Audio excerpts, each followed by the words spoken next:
Hola oyentes de Radio Sefaradi, bienvenidos a Revista de Medio Oriente, este espacio semanal que Masa Gabriel nos brinda aquí en los micrófonos para todos los oyentes. ¿Cómo estás, Masa? Muy bien, ¿cómo estáis vosotros? Pues muy bien.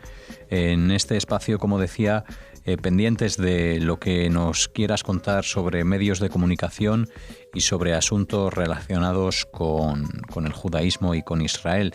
Creo que vas a comenzar hablando de La Vanguardia. Sí, tengo que hablar de La Vanguardia por un artículo que fue publicado antes de ayer, creo. Antes de ayer, estamos hablando del día 24 de febrero para los oyentes que nos escuchan. Pues... sí, exacto. Uh-huh. Y que es muy interesante porque llevamos ya bastante tiempo quejándonos de los problemas que hay en La Vanguardia, y esto es una más y viene a servir perfectamente para ilustrar la situación. El periodista, en un artículo publicado, era: los cohetes de la yihad islámica alteran la campaña electoral israelí. Por un lado, hablaba del léxico, el empleo del léxico a la hora de hablar de la yihad islámica. Hay que decir que es un grupo terrorista, considerado terrorista por la Unión Europea, los Estados Unidos y otros países occidentales. Bueno, pues hablaba de los combatientes, y además de los combatientes, lo único que decía él que era padre de un bebé y que Gaza es un gueto. En fin, una vez más mezclando de manera vergonzosa opinión con información, que puede opinar lo que quiera, que ese no es un problema, pero no puedes poner unas páginas de información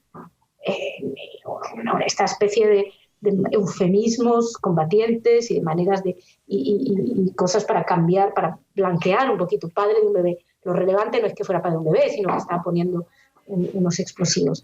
En cualquier caso, esto nos ha recordado lo que estamos viendo desde hace tiempo en La Vanguardia, que es una deriva informativa gravísima.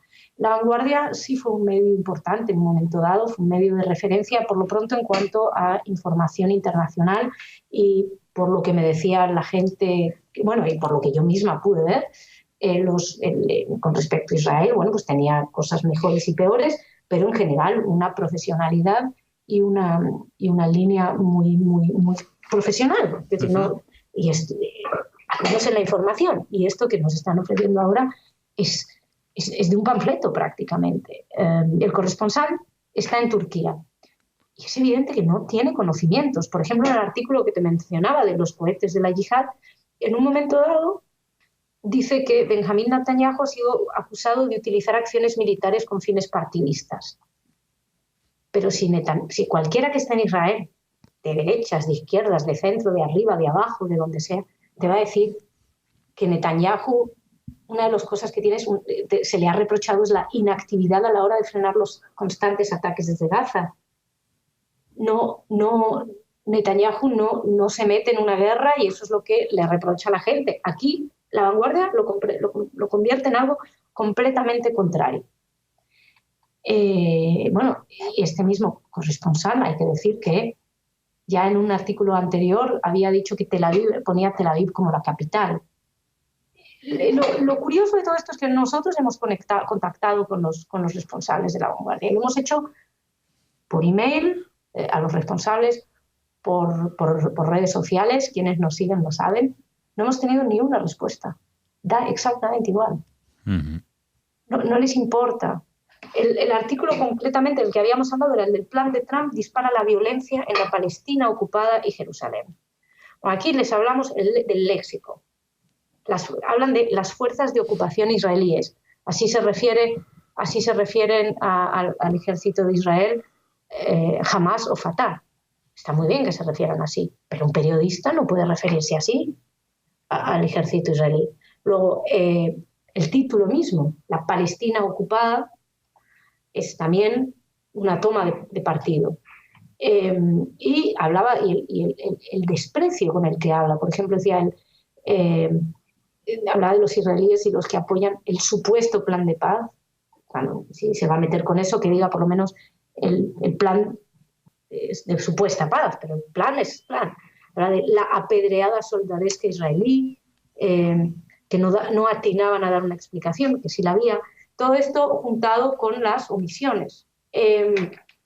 Por ejemplo, en ese artículo de referencia anterior del que te estoy hablando ahora, había hablado de las víctimas palestinas, hablaba de un joven de 17 años muerto de un tiro en el corazón, pero no explicaba que ese joven estaba lanzando explosivos contra las tropas.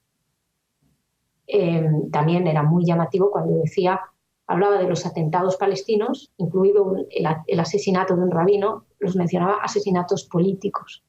Uh-huh. Es decir, hay un sesgo evidente, hay una toda deportiva y además hay desconocimiento. Y por cierto, que a mí probablemente lo que más me chocó es que en el foro para conmemorar los 75 años de la liberación de Auschwitz, el artículo al respecto, que no hablaba de Auschwitz apenas, hablaba de cuestiones políticas, pero terminaba diciendo que, en contraste con los edificantes discursos del foro, 3 palestinos morían anteayer acribillados en la verja de Gaza y el candidato Gantz prometía acciones.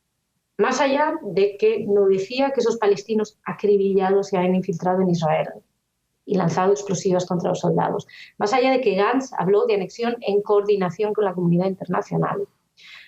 Lo terrible, lo éticamente bastante dudoso, es esa voluntad de traer en un artículo sobre el genocidio de 6 millones de personas esa necesidad de meter tu agenda política, que justamente la idea es crear una especie de equiparación, que por cierto es completamente inexistente, con el Holocausto y la situación de los palestinos. Bueno, contempla una serie de elementos comunes, ¿no?, que nos comentas en otras noticias y que parece que no cambian y que en este caso se intensifican y se mezclan con opinión. Bueno, esto en referencia a La Vanguardia y a este artículo del que nos contabas que se publicaba hace escasamente 2 días desde que grabamos esta columna, pero también nos quieres hablar del Washington Post. Sí, brevemente un pequeño referencia. El Washington Post sacó un artículo sobre rumores racistas sobre el coronavirus, una historia, y puso como foto a un judío ortodoxo que no tenían nada que ver con el artículo. O sea que la cámara habló con ellos y, a diferencia de los medios en español, Washington Post cambió la portada. Y en su lugar se dedicó a colocar en el foco a otra religión, a otra etnia, a otra raza, o simplemente puso algún tipo de imagen relacionada con la ciencia. Bueno, pues lo que pusieron al revés, te lo digo ahora, en su lugar es una compañía de danza Shenyun, porque lo que dice es, el título de hecho era el target de los rumores racistas era la compañía de danza Shenyun, y lo habían ilustrado con un judío ortodoxo, pero luego lo cambiaron y lo pusieron con la tropa de danza, el grupo de danza Shenyun. Bueno, pues al final sí, de alguna manera tiene un origen radicado en esta compañía de danza, todavía podemos entenderlo, dentro de que además pues el coronavirus, el foco principal, ¿no?, tuvo lugar en China, en Wuhan, ¿no?, concretamente. Pues nada, es una llamada atendida de Revista de Medio Oriente, en este caso una llamada de Revista de Medio Oriente al Washington Post, respondió. Aquí seguiremos compartiendo esos análisis que hacéis desde Revista y los oyentes pueden escucharlo aquí o pueden leer también vuestros artículos en revistamo.org. Gracias, Masa, y hasta la próxima semana. Muchísimas gracias a vosotros y la semana que viene más.